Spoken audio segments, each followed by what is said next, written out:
Hello everyone, welcome to disciplined educator. आज हम अपने the ultimate stock trading course में पियर्सिंग पैटर्न के बारे में जानेंगे। पियर्सिंग पैटर्न एक बुलिश पैटर्न है। ये 2 कैंडल पैटर्न है। ये डाउन ट्रेंड के बाद आता है और ये बॉटम रिवर्सल का पैटर्न है। इसके अंदर 2 कैंडल्स होती है, एक रेड बॉडी होती है और एक ग्रीन बॉडी होती है। जो ग्रीन बॉडी होती है वो रेड बॉडी के नीचे से ओपन होती है। अगर आप इसकी एनालॉजी समझे तो मार्केट में जिस भी शेयर में ये पैटर्न बन रहा है उस शेयर का प्राइस यहाँ पे खुला, यहाँ से शेयर का प्राइस इतना नीचे गिरा, थोड़ा और नीचे गिरा और रिवर्स करके यहाँ पे जाके सेटल हुआ। नेक्स्ट सेशन में उस प्राइस की ओपनिंग ही इतना नीचे हो रही है, ठीक है, और यहाँ से मार्केट थोड़ा नीचे भी गई, फिर एकदम से बुल्स का प्रेशर आया और मार्केट रिवर्स कर गई। तो ये बुलिश सिग्नल है। के अंदर एक रूल है, जो सेकेंड बॉडी है ना हमारी, वो यहाँ के प्रायर क्लोज है उससे थोड़ा नीचे होनी चाहिए। अगर ये अपने लो से नीचे बॉडी बनाता है तो ये और अच्छा और क्लासिक पैटर्न है, बट इसका ओपन जो है वो प्रायर क्लोज से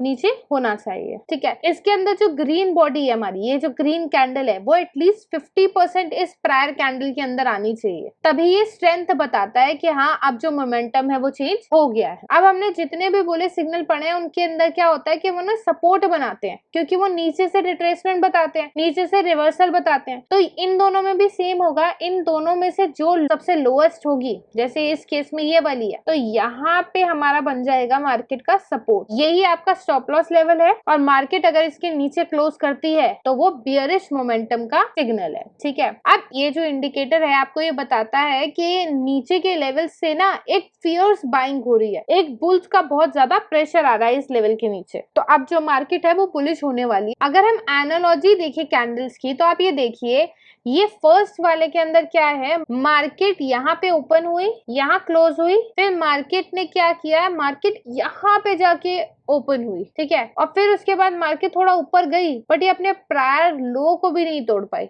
तो ये स्ट्रेंथ नहीं दिखा रहा कि हाँ बुल्स के अंदर इतनी जो स्ट्रेंथ है वो इसे नहीं बता पा रहा है। वहीं अगर आप इधर देखें तो मार्केट ने यहाँ से ओपन होके यहाँ पे क्लोज लिया, फिर यहाँ पे ओपन लिया और यहाँ तक ऊपर आई, अपनी जो उसका रिसेंट क्लोज था वहां तक आई। यहाँ आप देखिए इसने थोड़ा सा पोक करने की कोशिश करी है, अपना जो प्रायर लेवल था उसे अचीव करने की कोशिश करी है, ठीक है। बट इन तीनों सिंबल के अंदर जो ग्रीन बॉडी है वो ये नहीं बता रही कि बुल्स जो है वो मोमेंटम से आ गए हैं। बुल्स ने जो रियल मार्केट का जो कंट्रोल है वो बुल्स के हाथ में आ गया है, ये हमें नहीं पता चल रहा है इन तीनों सिंबल में। बट वहीं आप यहाँ देखिए, यहाँ पे ये जो इतनी बड़ी बॉडी है ये 50% तक रिट्रेस कर गया है अपने प्राइस को। मतलब जितना इस शेयर का, इस स्टॉक का प्राइस गिरा था इस कैंडल में, नेक्स्ट कैंडल ने उसे काफी हद तक अचीव कर लिया है। तो ये जो है ये इसलिए एक बुलिश सिग्नल है। वहीं अगर आपको याद होगा हमने ये बुलिश इनगल्फिंग पैटर्न पढ़ा था। बुलिश इनगल्फिंग पैटर्न में क्या है, मार्केट जो है अपने ओपन और अपने हाई से भी ऊपर चली गई है, तो ये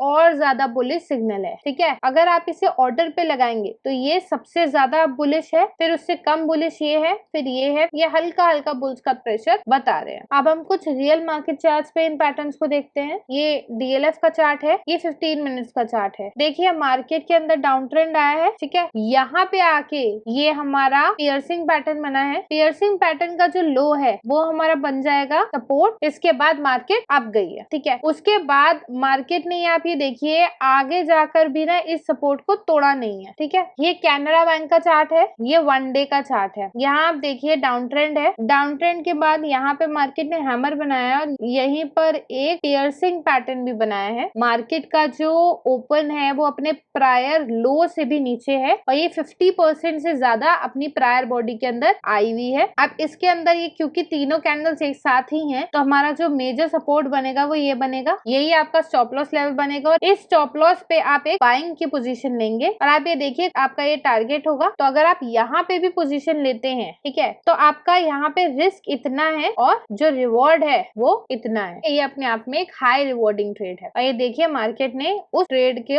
इस चीज को पूरा किया भी है। ये कोल इंडिया का चार्ट है, ये 1 डे का चार्ट है। आप ये देखिए ये डाउन ट्रेंड आया मार्केट में, यहाँ पे जाके एक पियर्सिंग पैटर्न बना है, ये आपका बन जाएगा सपोर्ट। यहाँ पे आके अगर आप देखेंगे ना, आगे जाके मार्केट ने उस सपोर्ट को टेस्ट किया है, बट कोई भी कैंडल जो है ना इस सपोर्ट के नीचे क्लोज नहीं ले पाई है। ठीक है, यहीं पर एक इसने हैमर्स भी बना दिया है, तो उल्टा ये जो सपोर्ट है ये और स्ट्रॉन्ग हो गया है कि यहाँ मार्केट जो है लोअर लेवल्स को रिजेक्ट कर रही है। और उसके बाद मार्केट को मूव लेने में यहाँ पर टाइम जरूर लगा है, ठीक है, पर मार्केट ने अपना मूव लिया है। अब हमारे जो ये इंडिकेटर्स हैं, जो कैंडल्स हैं, हमें पोटेंशियल मूव्स बताती हैं। अब जरूरी नहीं है कि नेक्स्ट ही सेशन में वो मूव आए, कई बार मार्केट थोड़ा हॉल्ट करेगी या जो भी उसका सपोर्ट या रेजिस्टेंस का लेवल है उसे टेस्ट करेगी, उसके बाद मूव लेती है। जब तक आपका स्टॉप लॉस लेवल जो है वो टूटता नहीं है रियल बॉडी से, तब तक आप उस ट्रेड में रहेंगे। आपको बिल्कुल डरना नहीं है और डर के अननेसेसरी जो है वो ट्रेड से बाहर नहीं निकलना है। जब तक आपका सपोर्ट होल्ड कर रहा है तब तक आपको अपनी ट्रेड में रहना है। नेक्स्ट ये देखिए, ये बंधन बैंक का चार्ट है, ये 15 मिनट्स का चार्ट है। यहाँ पे ना आप ये देखिए, पहली बात तो यहाँ पे एक ना बुल इनगल्फिंग पैटर्न बना है, ठीक है, पर ये पैटर्न जो है ये फेल हो गया क्योंकि यहाँ पे क्लोज ले लिया मार्केट ने। फिर यहाँ पे जाके ना एक इसने पियर्सिंग पैटर्न बनाया है, ये आपका सपोर्ट बनेगा, यहाँ पे यही आपका स्टॉप लॉस लेवल बनेगा और इसके बाद मार्केट अप गई है। तो पैटर्न्स के अंदर आपकी प्रोबेबिलिटी चलती है, पैटर्न्स काम करते हैं या नहीं करते हैं उस पे आपकी ट्रेडिंग जर्नी जो है, मैंने लास्ट सेशन में भी आपको बताया था, वो डिपेंड नहीं करती है। आपकी